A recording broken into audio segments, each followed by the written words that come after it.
As for our final film this week, our final film, boys, a little bit of a Babadook. And the big question, did it give you a spook? It did all right. It was pretty spooky. The Babadook. So, this film features a woman, okay? A woman who is unfortunately a single mom, okay? Her husband died while she was on the way to the hospital to give birth to her little baby boy. Now, this baby boy, he's a little crazy, okay? He's a bit of a handful. He's not really normal, as she states. Growing up without a father kind of does something to a boy. So he acts out quite a bit, and while she's trying to put him to sleep one day, she finds a little book, okay? A book that she hasn't seen before. It's called The Babadook. And as she starts reading it, she's like, oh man, this book's a little scary, okay? This book isn't exactly like other normal children's books, and ends up terrifying her little boy. So much so, they start seeing the Babadook everywhere he goes, and he starts preparing. He wants to fight the Babadook so he can get rid of it. And as time goes on, she's like, this motherfucker, this little kid, I fucking hate this guy. He always talking about the fucking Babadook, terrifying everyone around him. But then things start getting a little weird, okay? Things are getting a little weird. She starts seeing the Babadook. The weird things are happening. The Babadook starts freaking her out, too. And it's knocking on her door. It gives her a spook, guys. She can't sleep anymore. Neither of them can really sleep. She tries to figure things out, but the Babadook, it just keeps on coming. And at the end of the day, the Babadook gets killed, boys. It doesn't actually kill. She ends up capturing the Babadook. She chains up in her basement. It possesses her at one point. It's pretty weird, guys. But she's able to chain it up, just start living their life with their little boy, and they find peace at the end of the day, guys. They find peace. That's the Babadook.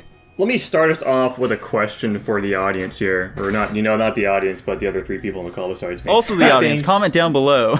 Do you guys think... Yeah, I guess this could be an audience question too. Do you guys think the Babadook was actually real?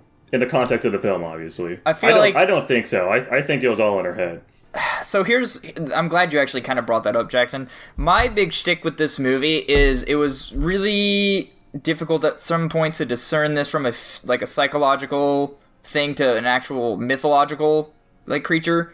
I definitely do think at the end of the movie it was more on the mythological side of things, just because I feel like once it's beyond one person, which really isn't saying much, I think at that point, it's not just a coincidence, because I definitely think this kid was acting crazy and being violent and aggressive because of this spirit, or whatever you want to call it. Because eventually what ends up happening is once the mom starts getting possessed or whatever, she starts seeing the Babadook and everything, then we start to see the transition where the kid's starting to act more normal, and it's starting to transition over to the mom, where she's much more aggressive to everybody, to her kid. She's being aggressive, she has violent thoughts, and that's also portrayed in the book when it returns after she ripped it up and gave it back, where it kind of starts forecasting what it expects the rest of the movie to be, which unfortunately one of those came to pass.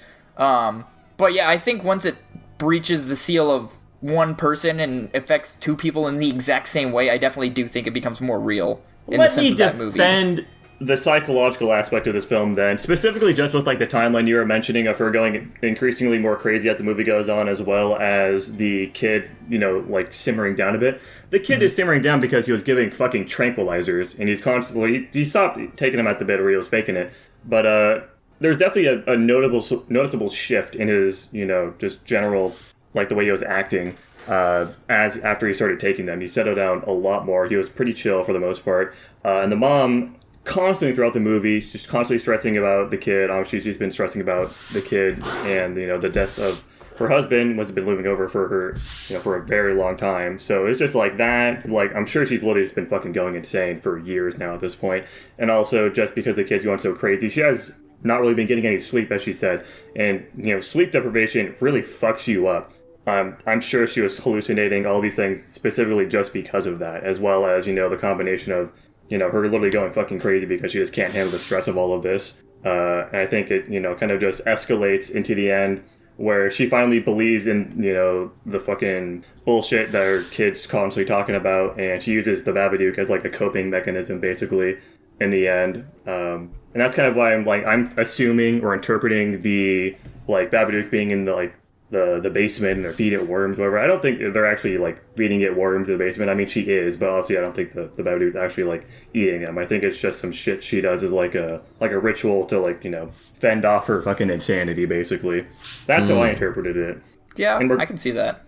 And regardless of even if there is a right answer to this question, regardless, I still think the movie is better overall just for even leaving that ambiguous. Yeah. Which I think is fun. There's more to talk about with it. Yeah, I mean, Nico, I definitely- assume you've looked into this. What is the Babadook supposed to be a metaphor for? I mean, yeah, it's like grief and trauma and shit like that. Gotcha. That actually makes it lamer. I mean, it's still not saying that it doesn't exist, though. Yeah, you could absolutely take this movie literally. I prefer that. I think the basic sort of twist that this movie does, where like it starts out haunting the kid, and then like when the mother takes steps to try and stop that, it goes and haunts the mom, and that's when she realizes it's like real shit. That's very cool. I thought that was a very neat idea. I really liked that. Like, personally, I don't see why it couldn't be, like, kind of both, you know? Like, this is a creature that kind of, like, preys off of those emotions and shit like that, and it just kind of, like, becomes more powerful the longer it kind of, like, goes untreated or whatever, you know? That's basically what I was thinking. Yeah. I do want to pose this question for you guys, just because we have both aspects in this sitting. Do you guys prefer psychological horrors or physical horrors in the aspect Physical. of this is more... Okay. Oh, in I the think aspect of which is more scary? Yeah, like, which... In terms of, like, movies you'd want to watch, which one would you, like, prefer? Because obviously definitely Babadook is a physical. psychological horror and Terrifier is a physical horror. I think psychological horror is much more interesting for me. Yeah, psychological is significantly more interesting, I think. Okay, because I know, for me, the prospect Well, he didn't of having... ask if they were interesting. He asked which one you found more entertaining. I mean, just even in Psychological entertainment value, I'd say psychological. Huh. For me, I definitely get more of, like... I dislike it when there is horror and suspense constantly at every turn, because then you're dreading, I guess, what you would call the silent period more than what's actually happening on the screen. Like, when I was watching this movie, I was constantly thinking about when the next thing was going to happen and what it was going to be. In Terrifier, I knew what was going to happen, and I knew what the next thing was going to be. I'm not saying I still didn't get jump scared by that movie, but I just had a higher sense of dread in this movie, and I think sometimes psychological horrors have a much higher impact on people because, you know, people don't know what to expect and where and when, and the intensity. So... I don't think any of these movies were particularly jump scare heavy. No, I don't think they No, were not either. super. No, not really. But, yeah, I thought this movie was very interesting. I remember me asking myself at one point towards the end of the movie, I was like, so is this supposed to be, like, psychological or mythological? Like, I was sitting there trying to figure it out. I think, and, because my rating on this movie is kind of in the works, because I gave it a rating, but I wasn't super solid on it. Like, I was looking at my other movies, and I was like, I don't... Like, this movie's good, but, like, I don't know if it belongs with... It belongs with, like, these movies. But, yeah, I think just this movie getting me to question what was actually going on. Some people would say that's not good movie writing. I don't think it's that bad. I think, like we discussed earlier with the whole, is it real, is it not? I think leaving it up to interpretation that allows people to have these discussions is probably what makes these movies a little better, because I think of a sense of ambiguity, especially in horror, is probably what makes it all that much better. I don't know if you guys feel that same way or not. Yeah, I think absolutely. I just like having something to think about after a movie's done. Yeah, It's I'm absolutely. dumb. I don't like that. We're starting to really Different see people. things here. Things are starting to add up a lot more. I liked the Home Alone hijinks in this movie. Yeah, I remember when that part happened, I was like, oh my gosh, that's how he said he was going to catch the Babadook. He's doing the thing he said he was going to do. I was waiting for that shit, like, throughout the whole movie. Like, I thought that when she brought that one dude over, when he came over to give her flowers or whatever the fuck, yeah. I was thinking, like, oh, is he gonna, like, come down after her or something like that and get injured or some bullshit like that? And no, it didn't happen. We had to, like, wait for quite a while before it came back into play. Yeah. Oh, I do, just because we're on this portion, just because Jackson's interpreting this in a different way.